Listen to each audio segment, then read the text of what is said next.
జై శ్రీమన్నారాయణ. అందరికీ నమస్తే. Welcome to my channel journey with mom. Isha foundation అంటే తెలియని వాళ్ళు ఎవరు ఉండరు కదండి.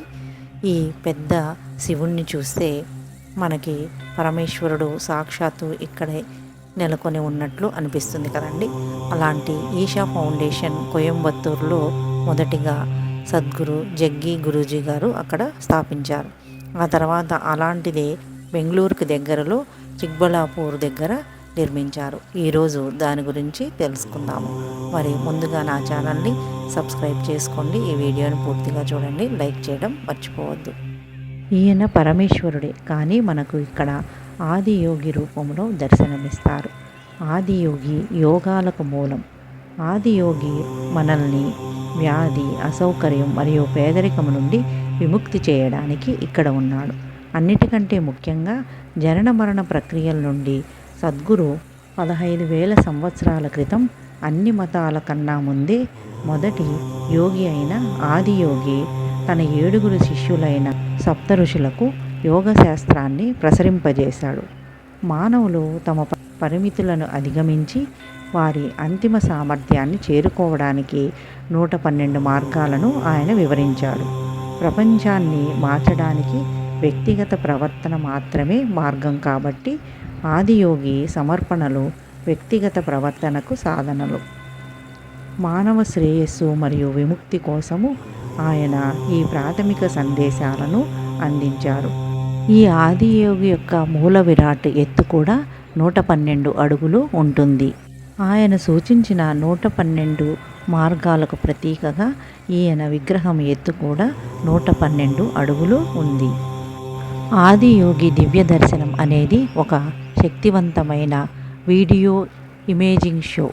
దీనిని ఆదియోగిపై ప్రదర్శిస్తారు. అద్భుతమైన దృశ్య విందు. దీనిలో సద్గురు ఆదియోగి కథలు మరియు మానవులకు యోగా శాస్త్రం ఎలా అందించబడిందో కూడా వివరిస్తారు. ఈ లేజర్ షో ప్రతిరోజు సాయంత్రం 7 గంటలకు ఉంటుంది. ప్రతి మానవుడిని విముక్తి వైపు నడిపించడానికి ఒక జ్ఞాపికగా పనిచేసే ఒక ప్రథమ ఉనికి ఆదియోగి రూపము. సద్గురు ఆదియోగి ముఖాన్ని పరిశీలిస్తే మనకు 3 అంశాలు అవగతమవుతాయి. ఉత్సాహము, నిశ్చలత మరియు మత్తును వెదజల్లేలా రూపొందించారు. ఆదియోగి యొక్క చిత్రము 1 నిమిషం పాటు రూపంపై మనం శ్రద్ధ చూపిస్తే ప్రతి ఒక్కరి మనసులో ముద్రించబడుతుంది. వారి అంతిమ శ్రేయస్సును కొనసాగించడానికి వారిని ప్రేరేపించేలాగా ఆదియోగి విగ్రహం ఉందని సద్గురువు చెప్పారు. ఇంతకీ ఈ సద్గురు సన్నిధికి ఎలా వెళ్ళాలి? సద్గురు సన్నిధి బెంగళూరుకు ఉత్తరాన 65 కిలోమీటర్ల దూరంలో చిక్బళాపూర్ జిల్లాలోని నంది హిల్స్ సమీపంలో ఉంది. బెంగళూరు నుండి సద్గురు సన్నిధికి ట్యాక్సీలు అందుబాటులో ఉన్నాయి. బెంగళూరు మరియు చిక్బళాపూర్ పట్టణం మధ్యలో, అలాగే చిక్బళాపూర్ పట్టణం నుండి సన్నిధికి మధ్యలో సాధారణ బస్ సర్వీస్ కూడా నడుస్తూ ఉంటుంది. ఇక్కడికి వెళ్ళడానికి ఉత్తమమైన సమయం ఉదయాన్నే వెళ్ళటం చాలా ఉత్తమం. అయితే మీరు లేజర్ షో చూడాలంటే సాయంత్రం అక్కడికి వెళ్ళాల్సి ఉంటుంది. సాయంత్రం 5 గంటల ప్రాంతంలో అక్కడికి వెళితే ఆ ప్రదేశాన్ని చూసిన తర్వాత లేజర్ షోని చూడవచ్చు. ఇక్కడ ఆదియోగి విగ్రహంకి ఎదురుగా యోగేశ్వర లింగ మందిరం కూడా ఉంది. అదేవిధంగా ఇక్కడ పెద్ద నంది, త్రిశూలము, నాగమండపము వచ్చిన భక్తులని ఎంతో ఆకట్టుకుంటాయి. వీటన్నింటినీ చూసిన తర్వాత సాయంత్రము 7 గంటల నుండి లేజర్ షో స్టార్ట్ అవుతుంది. వచ్చిన ప్రతి ఒక్కరూ ఈ లేజర్ షోని తప్పకుండా చూస్తారు. ఎందుకంటే ఇక్కడ ఆదిదేవుని యొక్క చరిత్ర గురించి లేజర్ షో రూపంలో ఇక్కడికి వచ్చిన భక్తులకు అర్థమయ్యేలాగా రకరకాల రూపాలలో వేస్తూ ఉంటారు. అవి చూడడానికి మనకి 2 కళ్ళు సరిపోవు.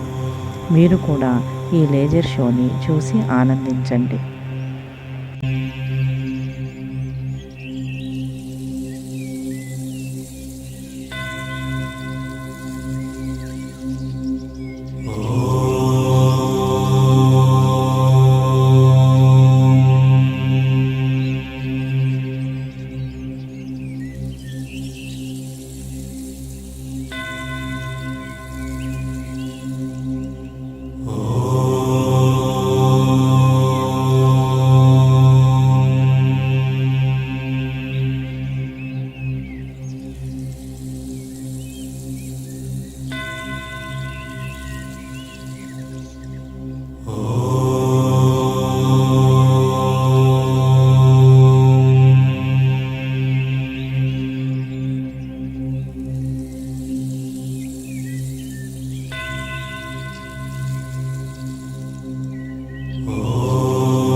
వీడియో రూపంలో ఇక్కడ చూస్తున్న ఈ లేజర్ షోనే ఎంతో అద్భుతంగా అనిపిస్తుంది. మరి ఇలాంటిది ప్రత్యక్షంగా చూస్తే ఇంకా చెప్పడానికి మాటలే ఉండవు.